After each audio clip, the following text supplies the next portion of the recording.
Jaguar Design's objective is design leadership, and I really do feel that we are gaining ground at that very rapidly. When we set about with the sport brake, that design leadership, that objective had to stay.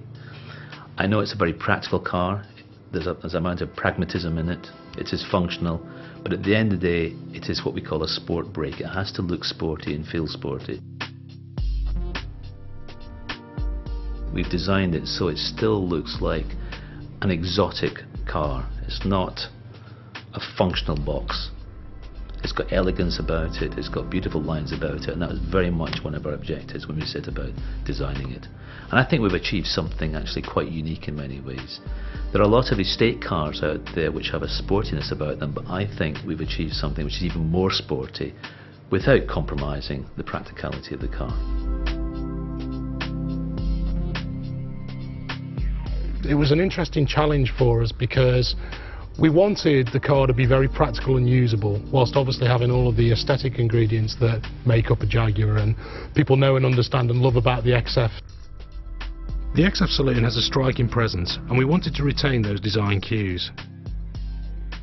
Now, the estate car has, by necessity, a fairly high roofline, but because of the rising waistline, it still gives the impression of this lovely tapering side window graphic, so the car still looks low and lean.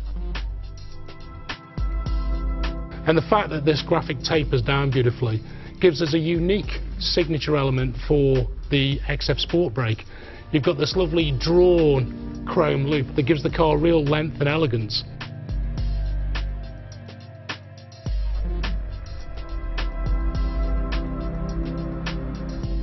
It's about having lines which flow uninterrupted around the vehicle and lead your eye on an uninterrupted, exciting journey. The fact that they flow so easily gives the car elegance.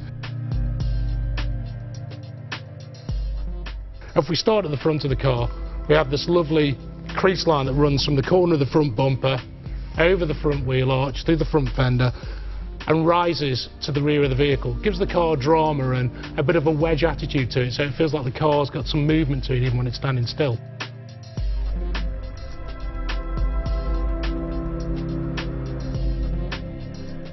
I think the rear aspect of XF Sport Brake is particularly strong. We use the graphics on the car again to accentuate the visual width, so we have this signature blade which extends into the tail lamps and is visually gripped and supported by the tail lamps as well, so you've got a lovely robust feel to it.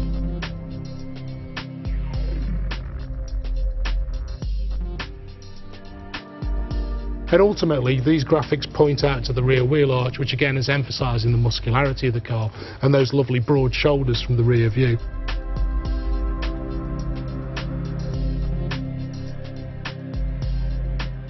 And when we get to the back of the car, I wanted this profile to be so strong it's the only thing left at the back. You know, the roof was floating over the top of it. And that's why we blacked out the pillars, to give that lovely floating roof towards the back and that curvaceous rear window which gives the car a lot of speed.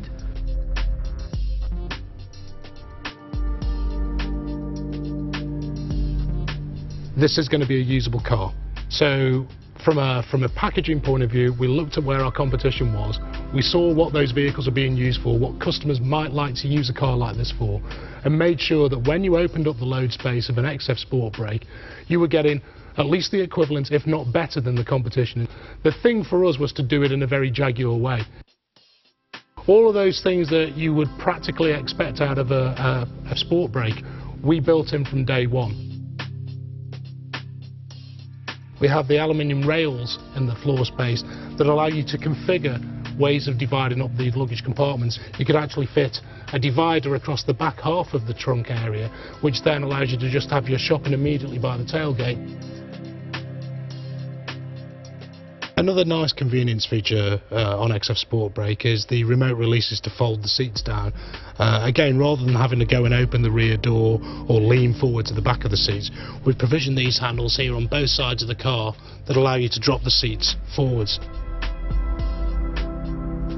There's also underfloor stowage, and that's configurable. If you choose not to have a spare wheel, you can have a deeper stowage area in there.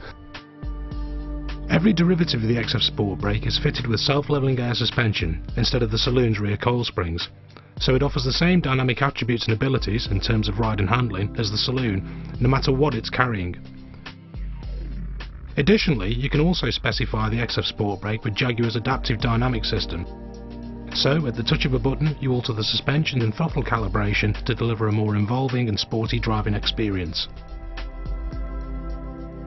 I think this car is a perfect answer for many people. It's a very balanced car visually. It does look quite sporty, and that's very deliberate. It is a Jaguar, but it's also very usable. I can imagine I'm going to get my bike in the back of this quite easily, and that's something I actually need in my life these days, is to actually carry stuff around. So I love the car. In fact, I'm sure I'm going to have one.